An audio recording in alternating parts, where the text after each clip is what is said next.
I don't think I'm the only person who's noticed, but streaming has gotten weird throughout the years. It's not even about gaming anymore. It's not even about the content. It's about who's recording and what they're wearing. It's not even Twitch anymore. It's X-rated content, TV for teenagers. And the thing that most people don't want to admit is that those who watch it religiously are probably Gooners. And yeah, I know some of you are going to get mad, but before you click off the video, just hear me out. Now, when I say Gooner, I don't just mean the extreme stuff. I'm talking about the passive addiction towards simulation. That buzz that you look for every single time you open a stream just to see what's going on. It's the same energy, just diluted. Now, back when I was younger, I'd throw my bag on the floor and rush to the TV as fast as I could before my mum could tell me what to do, and I'd watch regular show, Adventure Time, and Pokemon, even play a bit of Pokemon. And I didn't care about who was on the screen. I cared about what was happening, the story, the creativity. That's what mattered to me. And for the most part, content creation's always been like this. It's about attention, validation, who can hold your attention for the longest, of course. And these people know how your brain works because they've been you before, they've been young before. But now it turns into a problem because there's a lot more engineered dopamine. You've got flashy lights 24/7, the chat's moving all the time. And then you have visual temptation, if you know what I'm talking about. Streamers selling comfort, selling companionship, selling this idea that you're connecting when really you're just consuming. And here's the part where it gets dark, right? Because every single time you feed your brain this amount of stimulation, it bleeds into other aspects of your life. You can't read, you can't focus, and you can't talk to somebody without checking your phone. And it doesn't stop there, because when you get used to that level of stimulation, you start getting curious, you start wanting something a bit more explicit based on things that you've seen on the stream that may be a few clicks away unsuggested. And that's exactly how it starts. Streaming may feel harmless, but for a lot of young guys, it is the gateway, and it starts off being minor. Then it leads you down rabbit holes, like watching X-rated content, and then you have a misconception about what basic human connection is. And I know some people are going to, of course, try and contest the points that I make here. They're going to be like, this guy doesn't know what he's talking about. But this is what I'm seeing from the outside looking in. A lot of these guys are going to grow up seeing women through a lens of performance and never presence. And what this does to your brain is insane. It kills motivation, it distorts attraction, and it makes you feel like intimacy is something to be consumed rather than built. And I'm not saying that all creators out there are bad. I'm not saying that at all. There's some people out there who genuinely put out good content. However, it's about how you consume the content. You can't allow yourself to become the product. Now, when I was younger, I used to watch a few gaming streamers. I'm sure YouTube streams were still a thing back then.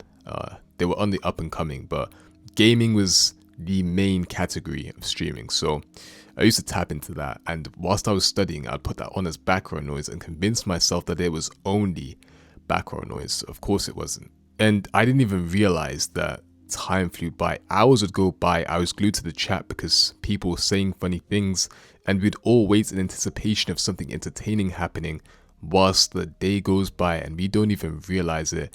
And I'd tell myself I'd get right back to work after the stream ends, and it felt like the stream never ended, honestly. And that's the real trap, the streaming trap. It never ends. There's no ends to all TV shows. There's none of that. It can go on for 10 hours and you can feel like you haven't accomplished anything. That's not entertainment, that's a loop. And a lot of you guys are probably sinking into this trap, so I'm going to teach you how to swim. How do you break out of this?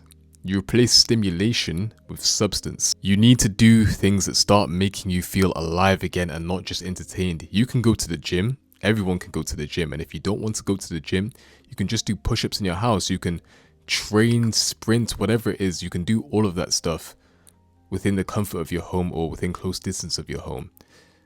That's real dopamine, the type that's earned. You could even start reading. And I know for a lot of you younger guys who are watching this, you're going to tell me that's boring.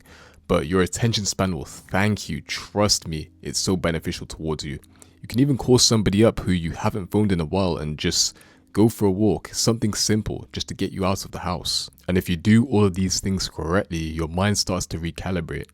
Suddenly, you don't need noise. Suddenly, you don't need to fill the silence. You realize that peace and boredom aren't that bad after all. After you can do all of that, you start to hear yourself again. And I get it, it's not going to be easy for a lot of you.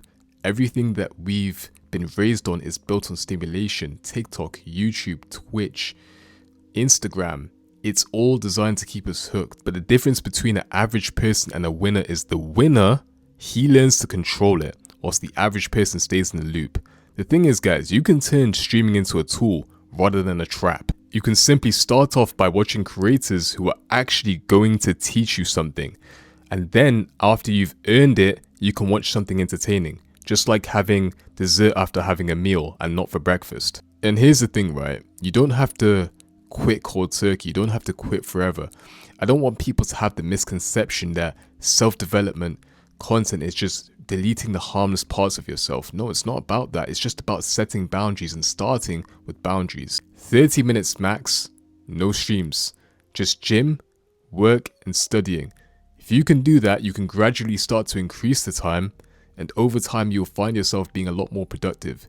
Your brain needs some kind of structure to thrive. You owe that to yourself at least. Because if you don't, streaming won't just waste your time, it'll reprogram your life. You'll start to live life like in clips, highlight reels. You'll have these short bursts of emotion, and when life doesn't work in the exact same fashion, you'll start to think that there's something wrong with you. So here's my challenge to you. Log off for 1 week. Just one. See how it feels to cook your own meals, pick up your old hobbies, and talk to people face to face. It's going to feel boring, awkward, and maybe even lonely at times, but that's not loneliness, it's just a detox. And after that week, when you get back online, your attention will feel sharper, your focus will feel sharper, and you won't really crave it that much. That's your mind healing. Look, when all's said and done, I'm not saying that streaming is evil. No, it's just the way that we consume it.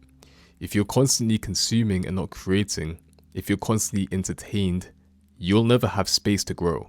So ask yourself, when was the last time you went a full day without background noise? When was the last time you were bored and actually enjoyed it? Because that's where you get a real sense of clarity. And if you can't remember any of these things, maybe, just maybe, it's time to start remembering what life feels like when you're here. In real life. If you guys enjoyed the video, if you guys found some clarity from this video, make sure to like, comment, share, and subscribe. I'll leave a link towards my community in the description and in the comments down below. It's full of like-minded people on the self-development journey. I'd love to see some of you guys in there. And yeah, I'll catch you guys in the next one. Take care.